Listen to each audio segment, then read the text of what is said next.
uma semana explosiva em Brasília que mexeu no tabuleiro político nacional. Confira o resumo da semana da mídia ninja e fique por dentro dos principais acontecimentos. Explosões em frente ao STF orquestrada por um ex-candidato a vereador do partido bolsonarista foi a cereja do bolo para destruir as expectativas de anistia aos criminosos.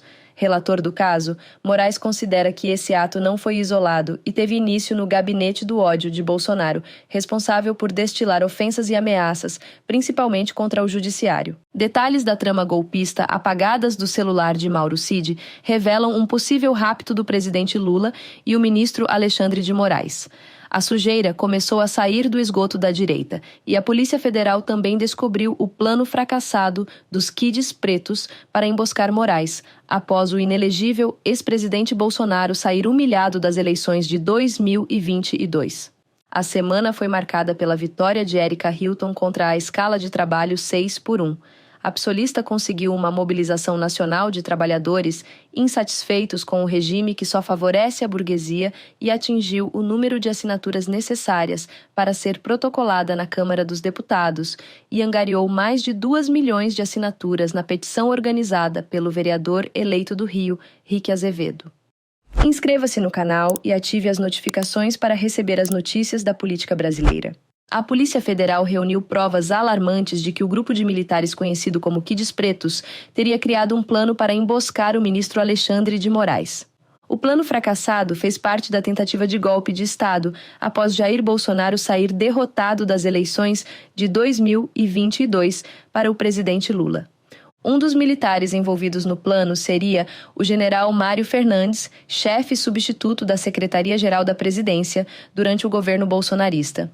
O esquema incluiu informações detalhadas sobre as rotinas, armamento e sistemas de segurança do presidente Lula e do ministro Moraes, descobertas em mensagens apagadas do celular do tenente-coronel Mauro Cid, ex-ajudante de ordens de Bolsonaro.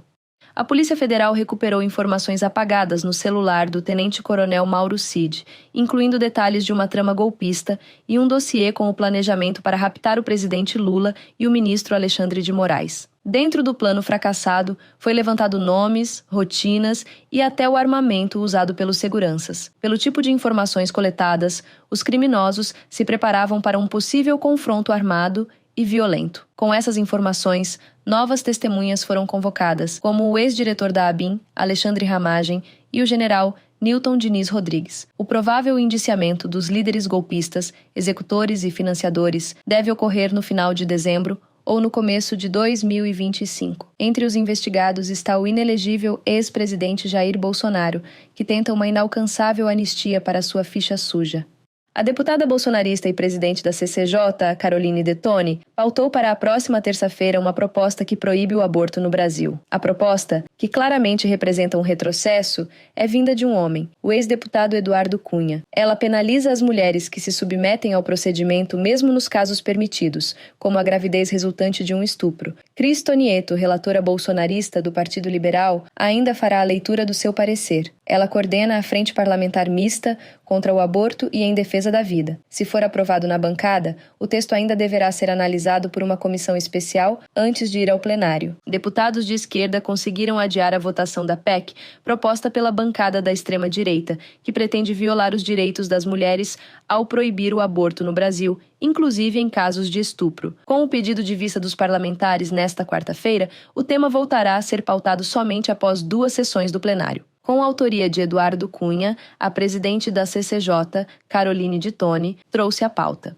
A ministra das Mulheres, Cida Gonçalves, afirmou que se a PEC for aprovada, será um retrocesso na legislação brasileira. O vice-presidente do TSE, Nunes Marques, encaminhou para a Procuradoria-Geral Eleitoral a análise da notícia-crime de Guilherme Boulos contra o governador Tarcísio de Freitas. Descaradamente, no dia do segundo turno das eleições de São Paulo, ao lado de Ricardo Nunes, Tarcísio espalhou fake news dizendo que o PCC estava orientando votos em Boulos. O pesolista apresentou a denúncia sobre o golpe criminoso do governador ao TSE e pediu a inelegibilidade dele pelos próximos 8 anos e a cassação de Ricardo Nunes, por abuso de poder político e uso indevido dos meios de comunicação. Após a manifestação da Procuradoria Eleitoral, o ministro deverá decidir se seguirá com o processo. Após pressão popular, a PEC de autoria da deputada Erica Hilton pelo fim da escala de trabalho exaustiva 6x1 já conta com 194 assinaturas. Partidos do PT e do PSOL lideram as assinaturas.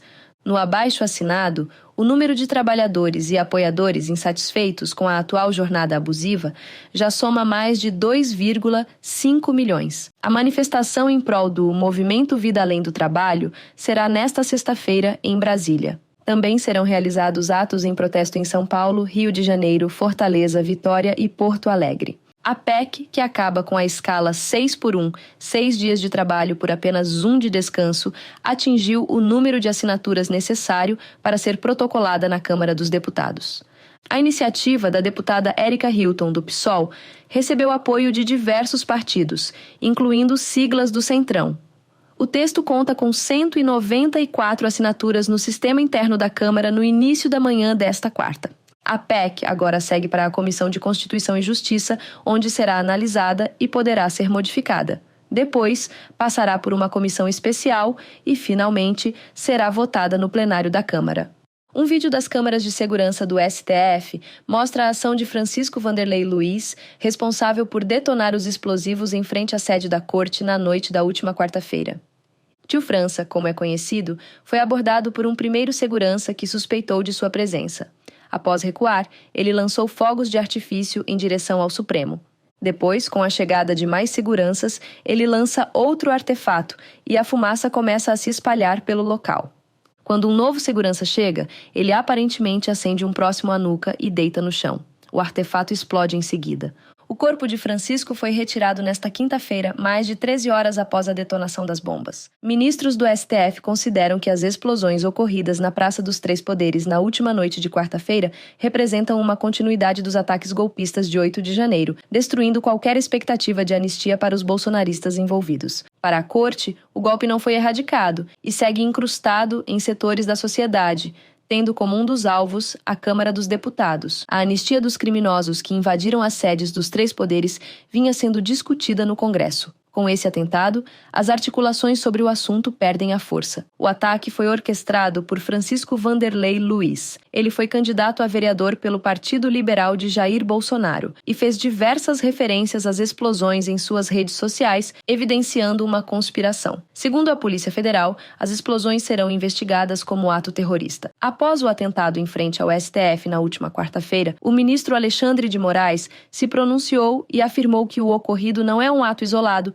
e começou com o gabinete do ódio na gestão do ex-presidente Jair Bolsonaro. Para Moraes, o governo do inelegível destilou discursos de ódio contra as instituições, ao Supremo Tribunal Federal e principalmente contra a autonomia do judiciário. O ministro disse que ofender, ameaçar, coagir em nenhum lugar do mundo é considerado liberdade de expressão, mas sim crime. E isso foi o que resultou no ato golpista de 8 de janeiro. Moraes não acredita em pacificação no país sem que haja punição aos criminosos que almejam a anistia para sair impunes. Além de ser relator no caso antidemocrático, também será o responsável pelo atentado de Tio França, que explodiu bombas no Distrito Federal.